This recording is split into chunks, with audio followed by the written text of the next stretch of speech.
And so you can say, hey, these programs are at risk, and in the current budget environment, we're trying to make sure we don't end up with a zero. And then it's not even for that funding, but there's also federal funding that pays for a portion of every state program, the Public Water Supply Supervision Grant.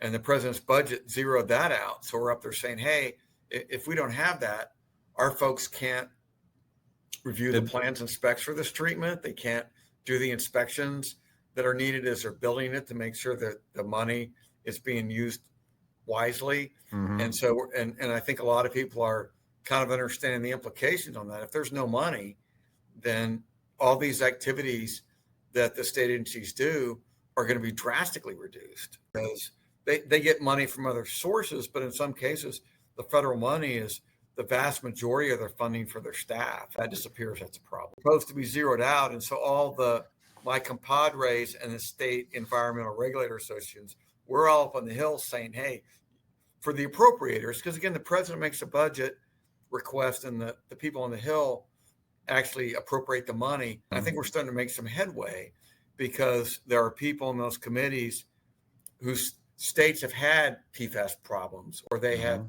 air pollution problems. And so you can say, hey, these programs are at risk, the public health is at risk. And I think we're starting to make some headway.